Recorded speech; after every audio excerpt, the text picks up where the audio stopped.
Lens ended Arsenal's unbeaten start to the season by recording a 2-1 Champions League win over the Gunners at the Stade Ballard-de-Lys this evening. Goals from Adrian Thomason and Eli Wahi saw last season's League One runners-up come from behind to win after Gabriel Jesus gave Arsenal the lead. In the French club's first Champions League home game for 20 years, an epic atmospheric enabled Lens earn one of the club's most famous European victories. Arsenal struggled to create any real chances all evening and had their misery compiled when Bukayo Saka hobbled off with injury in the first half.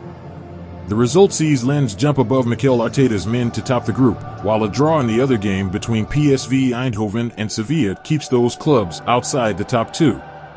In a repeat of Arsenal's first-ever Champions League fixture back in 1998, it was not just the Gunners making a long-awaited return in this group stage. This was Lens' first home Champions League outing in 20 years, and the Ballard was in fine voice all night. That was helped by the electric start made by Frank Hayes' men, as Kevin Danso flashed an effort narrowly wide inside 5 minutes after Arsenal failed to clear from a corner. Przemysław Frankowski was menacing down the right-hand side all evening, and the first of many dangerous deliveries found Thomason in the area, but his header missed the target before the offside flag spared his blushes. However, the atmosphere at the Ballard went very flat as Arsenal took the lead against the run of play after a quarter of an hour. A slack pass from Thomason was latched upon by Saka, and the Weidman fed Jesus, who then finished clinically beyond Brice Samba to net his 17th Champions League goal in just 25 appearances.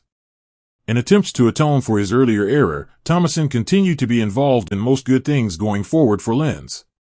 The always offensive Frankowski bombed down the right again and picked out Thomason, who could only fire over from an acute angle.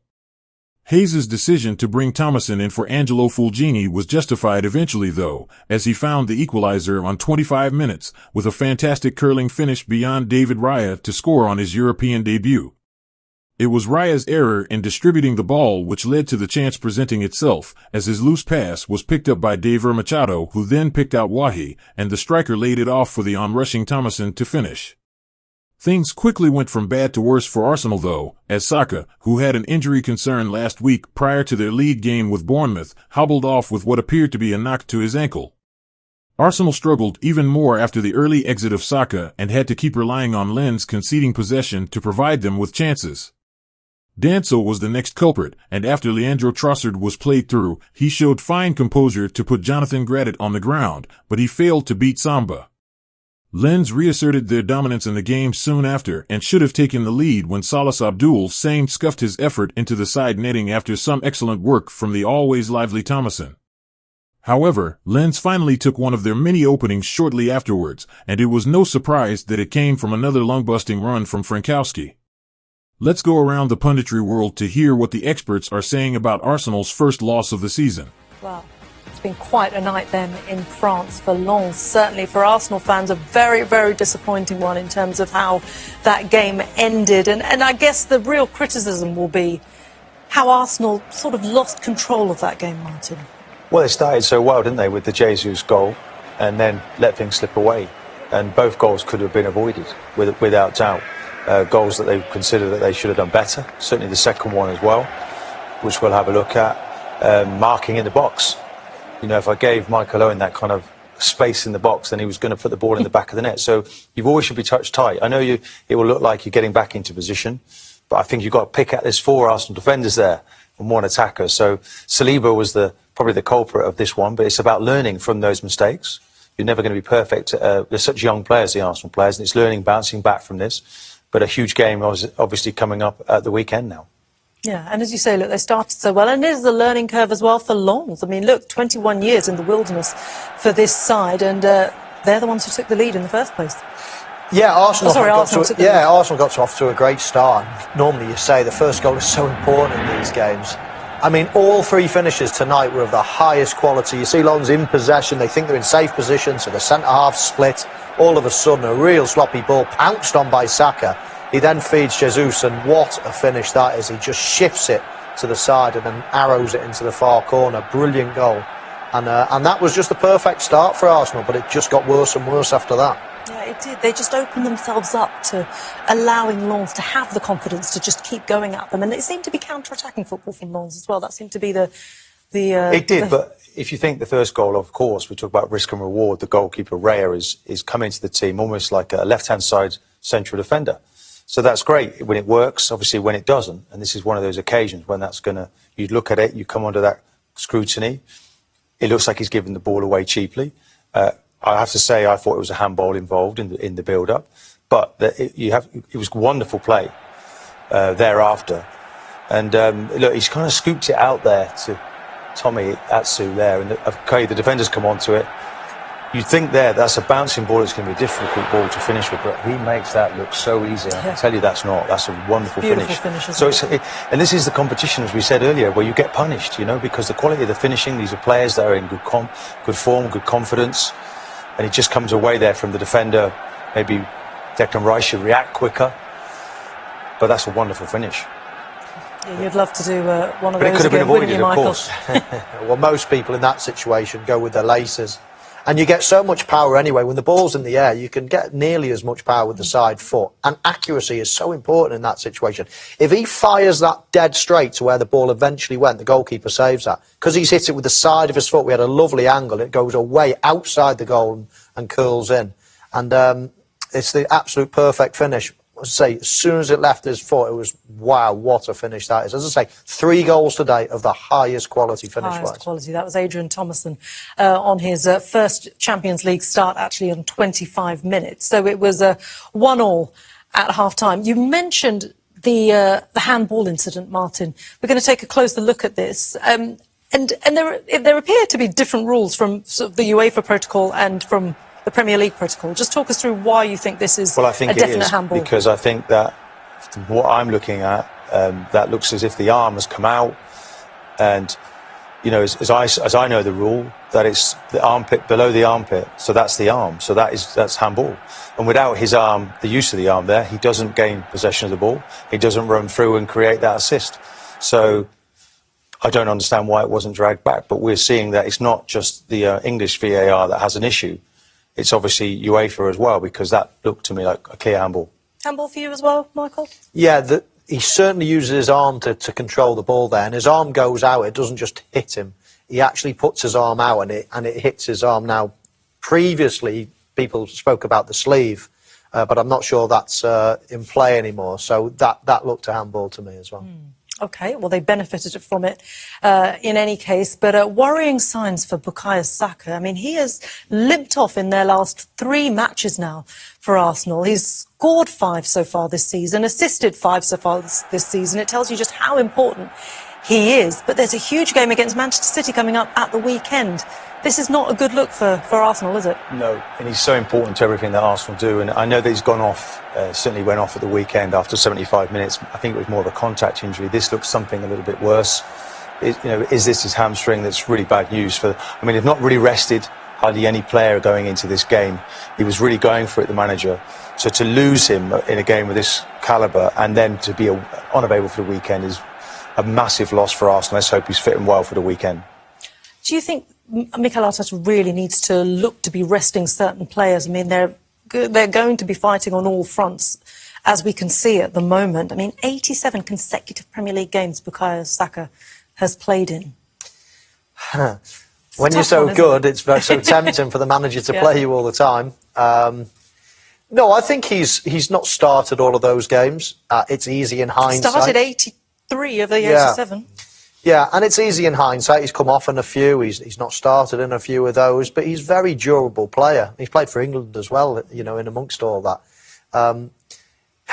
Yeah, as I say, easy in hindsight. There's also the fact that we spoke about before the game. Arsenal's flight delayed. They're sat on the plane for an extra 5 hours on the tarmac. I mean, that can't be very good for in terms of muscle injuries, your back seizing up and things like that. So who knows? Those little things, those little details. It doesn't look too serious. He was running back. He sort of went down and sat down on his own, off his own accord, let's say. So it doesn't look too serious. But as you say, that record of coming off in the last 3 games, maybe with a variety of different injuries, isn't one that you would want. But he's a durable lad. I'm sure he'll be okay. Yeah, I think Rashmin, ideally with the Trossard injury, Martinelli injury earlier in the season, you would have liked to have given him more rest, but you simply haven't been able to because those guys have been injured. And then tonight, it's obviously a step too far for him. Yeah. Certainly, OK. So Saka going off, and it did get worse because after 69 minutes, Elie Wahi, a real young sensation for this side as well, a new signing over the summer. He was the assist maker in the first goal, and he got this one. Yeah, I think Zinchenko, if you look here, just gets done, doesn't he? Goes in too much. For me, I'd have just waited for him to come on. I wouldn't have thrown myself in there, little 1-2 behind him, so the attacks the space, and then the marking in the box. You know, you've got to mark in the box. I know that they're in a line there trying to deal with a ball that's coming across, but you can't pick out a player with that kind of... It's a wonderful finish, comes onto it beautifully, but I'd have been really disappointed if he'd have scored that goal against me. You have to, as the second central defender there, be looking to pick up in the box. Yeah, I mean, Zinchenko's halfway house, isn't he? He either has to go and get close and affect the ball, either tackle or bring the player down or something. Or he stays where he is, but he can't give himself away so easily. Sluggish. As soon as he was played around, sluggish. I think we were speaking about he often gets brought off in games. Can he last games, fitness-wise and things like that? He looked tired there when he was 1-2 pass. But wow, Wahi, as the ball comes across there, he sweeps it. It's all lovely. It's all in one body movement. Probably an easier finish than the first goal of Lens tonight, but nonetheless, he struck it perfectly right into the corner. And, yeah, I've been drooling over the 3 goals tonight. Yeah, it's been great to watch, hasn't it? And Wahi, incidentally, at 20 years old, is the youngest French player to score and assist in the Champions League since Kylian Mbappe on the 19th of December in 2018. OK, let's get some reaction from the French camp then. Kevin Danso is speaking with Matt Smith. Keen. Oh yeah, definitely. I think we gave it our all today, you know, in front of our home fans. It was a difficult game, you know. Arsenal had a lot of quality, you know. They made us sit back really deep, but you know, we kept defending, we kept our concentration, and you know, we won the game luckily. Yeah, they started really well, didn't they? Got that early goal, so even more impressive that you found a way back into it. Yeah, I think it was from a mistake of our own. It's not like I think they didn't really create it. Brilliant goal from Gabriel Jesus. So, you know, at the end, we got one back early, and then we went on to win the game, so it's a good result. It's huge, isn't it? Having obviously only picked up a point in your first game, albeit away from home, that really gives you a chance in the group. Exactly, like I said, I mean, at home we know how strong we are, and in front of our fans, and you know, that's what we always try to do, especially win at home. I'm a bit gutted about the clean sheet, but you know, we'll take the 3 points, so definitely. You worked hard that second half. You've got the scars, I think, on your cheek to show for how hard it was at the end. Yeah, exactly. I mean, like I said, a bunch of quality in that team. We did our best, and luckily tonight we won the game. Well played. Thank you very much. Appreciate it. Thank you. An incredible night for the French side, though, but a difficult one for Arsenal to endure. Let's get some reaction from their camp. Declan Rice has been speaking with Matt Smith. Yeah, you could say that. Obviously, with the result, obviously doesn't look good. I felt like we created enough, you know, to win the game for sure. You know, we missed some big chances, especially after going 1-up. It's a great finish from the guy who scored the first goal, to be fair, and obviously the one in the second half we created from our own problems. It felt like their goal to go 1-1 was quite an important moment because you had nice control up to that point. Yeah, I think we totally dominated and controlled the match. You know, they're not an easy opponent, Lens. You know, they go man for man all over the pitch, and you know, they're constantly pressing you, trying to win the ball back high. And you know, we had to be on it in terms of our rotations, and we got out really well. It was just that final bit that was lacking tonight. You know, they defended very well. Credit to them. Some of their centre backs had some amazing performances. But look, I think it's good for us. You know, look, we've lost, but we can learn a lot from tonight, and we can go again. It's easy, I know, for me to say at the end of a game like that, but did it feel like a game that was almost one too many in a tough period of matches? No, of course not, because, look, we're 10 games into the season maybe, or maybe a bit less in terms of all competitions, and what's there, another 50 to go? You know, we're just warming up. You know, we're just getting into our rhythm, and up until this moment, we'd obviously been unbeaten all season, so to lose that tonight was disappointing, but look, full focus now goes back to the league, and it's a massive game on Sunday. Appreciate it, thank you. Thank you, top man. Yeah, Declan Rice there. Well, if we take a look at the Group B table, Lens go top with that victory tonight, and of course the draw against Sevilla. Arsenal are second, followed by Sevilla and PSV. I mean, there's only a point in it amongst all of them. It was interesting, Declan Rice there saying that, you know, it's probably good for us, almost, you know, like a kick up the backside. They've gone 10 unbeaten. It's almost as if they're, you know, just sort of resetting really, and they can just start again. Well, if they're going to lose one game, if they have to, Arsenal fans will probably say this is the one to lose. You know, you don't want to lose Premier League games. And, of course, you can afford to lose 1 or 2 games in the group stages and still get through. They'll be focused on their home games in this competition. I think they'll win those games as well. So, you know, that's the positive. The negative is you're going now into a big game at the weekend against a huge rival. And all of a sudden, if things go wrong, you're back-to-back defeats and then the pressure's on. You've picked up an injury as well to a big player tonight. So there are a few negatives, but still, Arsenal had a solid start to the season. You know, they're looking good. They're looking good in this competition as well. I still expect them to progress. You see the disappointment tonight from Declan. I mean, this is what the club wanted. Been out of the Champions League now for 6 years. The Europa League was a step down in class, where you could often rest people. This is a step up in class. So you've got to have a squad that's capable of, you know, fighting on all fronts. Let's see if it's strong enough for the weekend. Man City, of course, have had problems of their own. So, you know, looking ahead to the weekend, I think Arsenal, they'll still be in good shape. But it's how you bounce back, isn't it, from these difficult situations. The first loss of the season. We haven't heard from the manager yet. So they're obviously hurting, but I'm pretty certain they'll be putting a big performance in at the weekend. Yeah, huge game at the weekend. But as you mentioned the manager, we can actually hear from him now. Mikel Arteta is with Matt.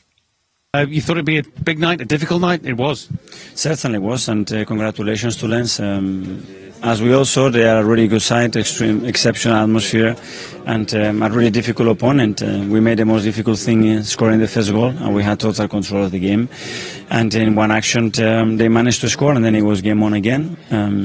We had a huge chance straight after the break with Leo, and 2-3 big chances. It's true that we didn't generate enough threat in the final third, like in many occasions. We didn't attack certain spaces and provoke certain jumps that for us are not good against them.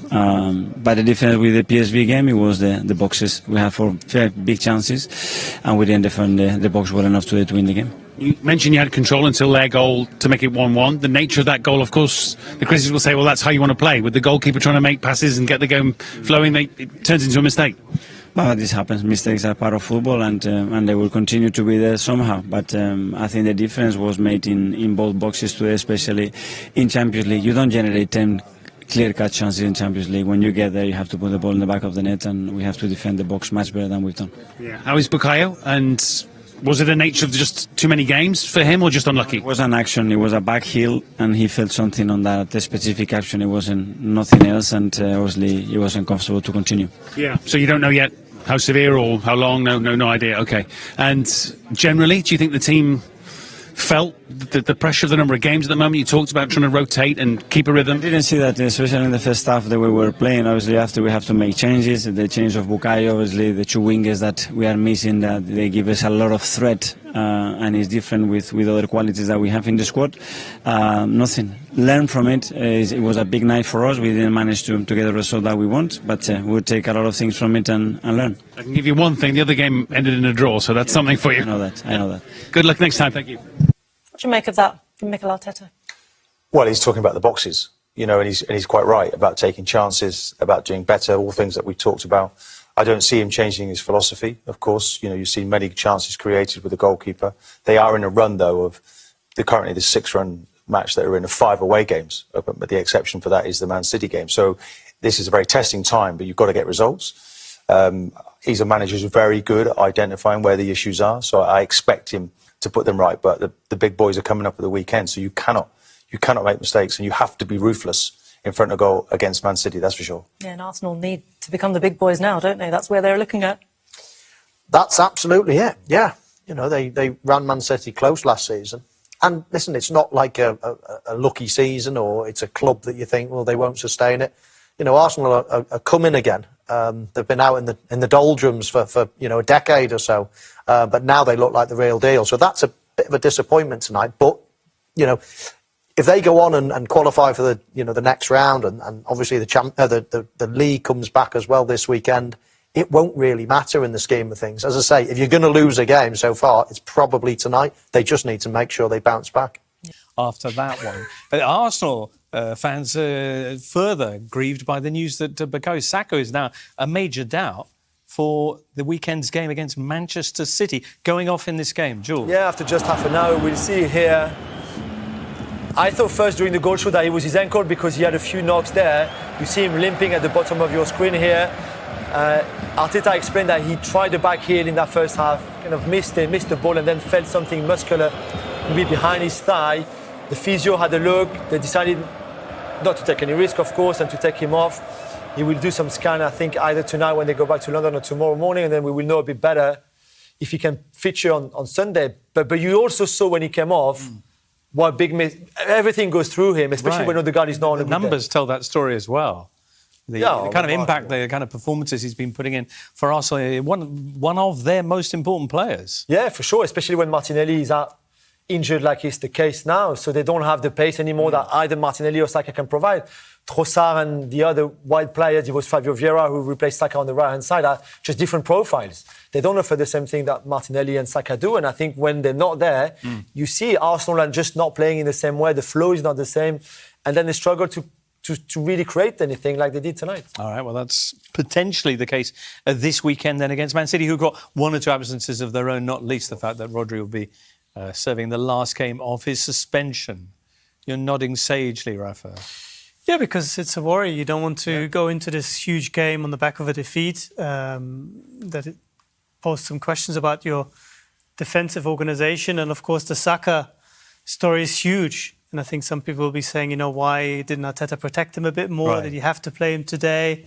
I mean, hindsight is of course, an easy thing for those sitting on the couch rather than on the bench. But it's not the ideal preparation for what felt like a very winnable game going into it because of City's problems. Now, perhaps less so. I mean, the whole trip started badly yesterday when they could not take off from Luton to fly to France. They arrived really late. I don't think that had an impact on the game. But already yesterday, you felt like it doesn't smell good at all. And then today, they were beaten by a better team who, like we said, wanted it more than them and had more energy than them. Extraordinary stuff from a team that was bottom of Liga just 2 weeks ago. That's right. Remarkable. Yep. Segment, but let's talk about the Lens versus Arsenal game first of all. Arsenal with a loss on the night. We'll take you through the goals. First of all, who wants to start for me? Gabriel Jesus for 1-0. Not Micah. No, I'll start. I mean, that's not the way you want to start against Arsenal. They try to play out from the back. Thomasson loses the ball to Bukayo Saka, and I like what Jesus does there. That's Thomasson missing the pass, where he makes him believe he's going to go the one way, he went the other way, and goes across. And that's 1-0. That's not how you actually want to start against Arsenal. But they did. But what I love is this. This is what Lens does ever so well. Look at the three, how they're going to go and put pressure. The two of the midfielders are going to make sure that Arsenal cannot play inside. And when that happens against Lens, away from home, even at home, David Machado, that you're going to see at the bottom right of your screen, will go and put pressure on Tomiyasu, because they cannot play inside. They get the ball, and because now you send men forward, you're going to get your reward when you get the ball. Ball goes to Eliwai, that's going to lay it off, by the way, so well to Thomasson, and then I don't even have to talk about the finish, because that's a hell of a finish. Oh, lovely technique just to whip it around, Freddie, no? It's calmness. It's like one of your finishes back in the days. Yeah, I did not shoot hard, that's for sure. Just pass it in, it's enough. Pass it in. Wonderful finish. But that's what Lens does to you. They don't wait. Unlike teams that sometimes play Arsenal, you watch a Bournemouth game, they send one or two guys to put pressure. You're never going to get the ball back. It's impossible against the Arsenal. But playing that way, with tenacity, it can be a problem. Obviously, one of the worrying things that we saw for Arsenal fans tonight was Bukayo Saka being taken off injured. I know we're waiting for the official diagnosis on this one, but Mikel Arteta has said after the game it doesn't look good, Freddie. Yeah, no, looking at this makes all the Arsenal fans really worried, obviously. I've been a bit... he's touching his back with his hamstring, doesn't look... I have been a bit like, rest him a little bit. I felt he's played a bit too much. He's still young, and you say they can run as much as they can when they're young. Rest him. He's the most important player. Give him a break sometimes. I'm a bit worried maybe for Arsenal for the weekend. How are they going to play without him? Yeah, I think all Arsenal fans feel a little bit the same way with that one. Lens got the winner with one of your players, Thierry. Eli Wahi. Yeah, Eli is special when it comes to that. Again, Lens loves to play with their wing-back. Sotoka giving the ball to Frankowski. Okay, we're going to first and foremost talk about how he stayed away from Saliba. You're going to see, you don't need to go and break your neck. It will beat you to the first post. Stay in a good position in between the two lines. Frankowski sees in, and Wahi does that to the T. He can finish so well. But can we talk about Saliba? The space never scores a goal. can you have a look at where your striker is? If you go back to the last, if it is possible, if you go back to the last angle, he never look at where his number 9 is. Only the 9 can score there, or the winger that can come inside. At that particular moment, he never looks to see what he does. He never looks. Yeah. He never looks. A little bit too late. So basically, he's took his line off Gabriel, so they're in the same line, and not checked his shoulder. By the time, but you have to check your shoulder. Of course he does. But by the time he checked, it was too late. I spoke to this with Mertesacker once when I was coaching, because that is exactly what I think. Centre-backs are just in a line. You're not doing any job. Yes. You need to find an angle. I think the angle, yeah. We do too much the same of trying to get in the same line to the front man. I've never seen the space scoring a goal.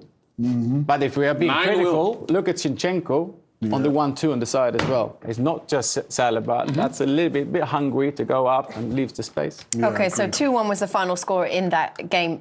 Lens to Arsenal. 3-2 the final. 2-2 the final score between PSV. Hey man, there's a lot of voices. A lot of games. 2-2 the final score between PSV and Sevilla. This was one of the games that had one of these refereeing decisions that you objected to, that I referred to, which was evening, everybody. We're into the final part of the show. We're taking the show on the road tomorrow, as you heard in the last part. We're going to St James's Park for a big game. Newcastle against PSG. Newcastle finally back in the Champions League. They've been promoting that over the skies of the city with a what's called a drone display. Back in the Champions League at the very elite table of football after 20 years. It's been a long time coming. Excitement obviously huge in the city. You two going to go see Alan Shearer? Oh, is that right? Are we? Yeah, he's your big mate, isn't he? Yeah, he's my mate. Are you two mates, though? We are now. He's invited us into his box, would you believe? Ooh. Did he invite me into his box? No, you're well out of it. You've got a few Heinekens in there. Yeah, I think it's a Newcastle brown ale. Ooh, brown ale will be on tomorrow, so looking forward to it. All right, well, I didn't want to go to his box anyway, so it's all good. You're going up. Is it coming down? Yeah, why is he so big time? Why is he not coming down? Oh no, we've got Alan. He's got a statue outside there. You got to go to Alan Shearer when you're in Newcastle. You got a statue, don't you? No, don't put me in it. I'm just saying we were at San Siro. Maldini went down. Oh, remember that? Do you think Alan will be watching? Say again, Terry. What happened? So Maldini comes down, but we've got to go up to Alan. He's your mate. Are you going to text him? I think Maldini is big in Milan, Mike, right? come on.